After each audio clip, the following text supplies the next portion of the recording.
வணக்கம் நேயர்களே, பார்க்க இருப்பது தற்காப்பு கலை. இன்று உலகம் முழுவதும் 181 வகையான தற்காப்பு கலைகள் உள்ளது. அதாவது ஒவ்வொரு நாடும் தனக்கே உரிய ஒன்றுக்கும் மேற்பட்ட தற்காப்புகளை வைத்துள்ளன. இத்தனை கலைகளும் நாம் பிரிக்க முடியும் 2 வகையாக. ஒன்று ஆயுதம் இல்லாமல் செய்யும் தற்காப்பு கலைகள், மற்றொன்று ஆயுதம் வைத்து செய்யும் தற்காப்பு கலைகள். ஆயுதம் இல்லாமல் என்று பார்த்தால்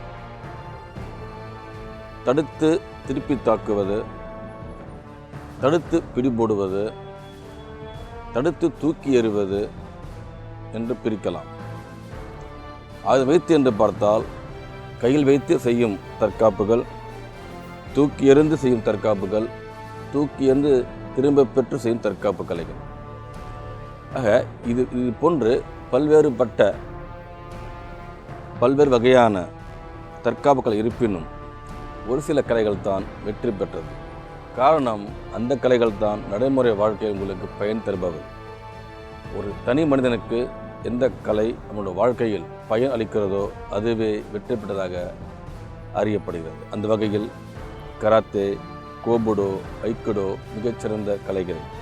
ஐக்கிடோ பார்த்தால் எதிரி தாக்க வரும்பொழுது அவனுடைய கோணத்தை திசை திருப்பி தூக்கி எறிவது, வீழ்த்துவது, அவனுடைய பலத்தை அவனுக்கு திருப்பி செலுத்துவது, அவன் தாக்க வரும்போது நாம் உள்ளே நுழைவது போன்ற உத்திகள் உள்ளது.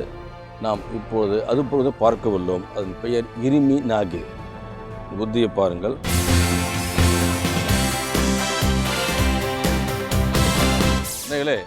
பார்க்க இருப்பது இரிமி நாகி என்கிற ஒரு உத்தி. அதாவது எதிரி தாக்க வரும்பொழுது நாம் தடுத்து உள்ளே நுழைவது. இதன் மூலம் எதிரியினுடைய செயல் நாம் முடக்கலாம், அவன் நம்ம தாக்க இயலாது. சரி, அதுக்கு முன்பாக நாம் பார்த்த உத்திகள் தான். குறிப்பாக மேல் பக்கம் கத்தி குத்தும். குறிப்பாக எதிரி மேல் குத்தும் பொழுது தடுங்கள், மறுக்கைகள் பிடித்து சுழற்றிய வண்ணமே எதிரியை நாம் வீழ்த்த முடியும். பார்த்த உத்தியை. அடுத்து ஒன்று பார்த்தோம், எதிரி மேலே குத்தும் பொழுது தடுத்து உள்ளே சென்று நாம் அவனை தாக்கலாம். பார்த்த உத்திதான். அதே போல் ஒன்று பார்த்தோம், மேலே குத்தும் பொழுது தடுத்து சுழன்று கையை உடைப்பது தான். இப்போ நம்ம பல உத்தி பார்த்தோம். பார்க்க இருப்பது இரிமி நாகி. தாக்க வரும்பொழுது தடுத்த உடனேயே உள்ளே செல்வது, கோணத்தை மாற்றிக்கொள்வது, எதிரியை நாம் சுழற்றி தூக்கி எறிய முடியும். இதோட சிறப்பு என்னவென்றால், குத்தும் பொழுது இந்த குத்தும் வேகமாக வாங்க, தடுக்கும் பொழுது இங்கே நீங்கள் அடுத்த செயல் செய்யும் பொழுது அதுக்குள்ளாக எதிரி உங்கள் தாக்க இயலும், மறு கையாலேயோ காலாலேயோ. இந்த உத்தியானது மடி வாங்க, தடுக்கும் பொழுது இங்கே உள்ளே செல்லுங்கள். இப்பொழுது எதிரி உங்கள் தாக்க இயலாது. இதன் பேர் தான் இரிமி நாகி. எதிரியை சுழட்ட முடியும், வீச முடியும். மறுபடியும் பாருங்கள். தாக்கும் பொழுது தடுங்கள், மறுகணமே உள்ளே செல்லுங்கள். இப்போது எதிரி உங்களை மறு கையிலேயோ காலையோ தாக்க இயலாது. நீங்கள் சுழட்ட முடியும், எதிரியை வீழ்த்த முடியும். பயிற்சியை பாருங்கள்.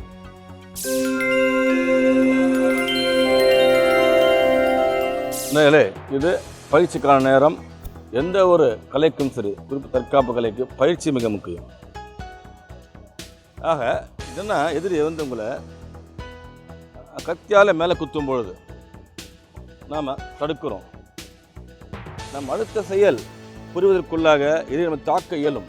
ஒரு மறு கையாலேயோ காலாலேயோ தாக்க முடியும் இல்லையா? இது போன்ற தாக்குதலை தாக்காமல் இருக்க செய்யவும் அதை முடக்கவும் நாம் செய்யும் செயல்தான் இரிமி நாகி. அதாவது தாக்கும் பொழுது தடுத்த உடனே உள்ளே செல்லுதல், அடுத்த கணமே திருப்பங்கள் எதிரியை வீழ்த்த முடியும். வாங்க. செயல் 1 தடுத்தல் தான். தற்காப்பு கலை பொறுத்தவரை முதல் தகவல் கூடாது, தடுப்பு தான், தற்காப்பு தான். தடுங்க. உள்ள நுழைங்க. சொல்லட்டுங்க. ஐய் மறுபடியும் பாருங்க. தாக்கும் பொழுது தடுங்க. தாக்குங்க வேகமா. ஐய் தடுத்து அடுத்த கணமே உள்ளே செல்ல வேண்டும். எருமினாகி உள்ளே நுழைதல்.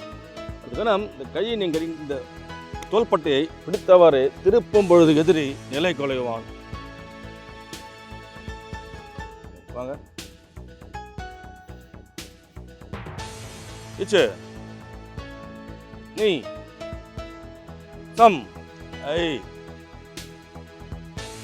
உள்ள போகும்போது உங்களுடைய வலிமையை நீங்க பயன்படுத்தணும்.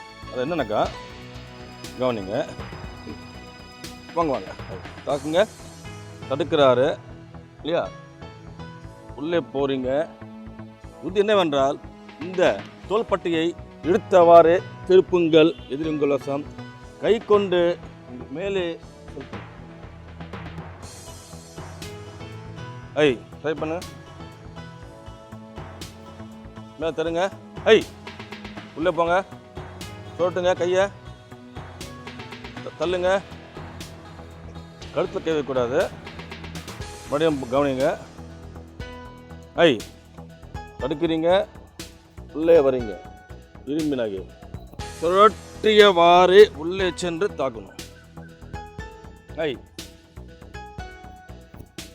இச்சு நீ கம் ஐ பார்த்தீர்கள். நாம் பயிற்சியளித்த சிறு தினத்திலேயே இவர்களால் செய்ய முடிகிறது. நீங்கள் தினமும் பயிற்சி பெறும்பொழுது இந்த உறுதி எளிமைதான். பெயர் இருமினாகி, அதாவது உள்ளே நுழைதல். எதிரி தாக்கும் பொழுது தடுத்த கணமே நீங்கள் உள்ளே நுழைய வேண்டும். எதிரி உங்கள் தாக்கிய கையால் தோள்பட்டையை இழுத்தவாறே திருப்புங்கள், தாக்குங்கள். உறுதி பார்த்தீர்கள். அக்கிடோ பயிற்சியானது உக்கேமி என்று கூறப்படும் நாம் கீழே உருண்டு விழுந்து எழுந்திருக்கும் ஒரு உத்தி. இதற்கு முறையான பயிற்சி தேவை.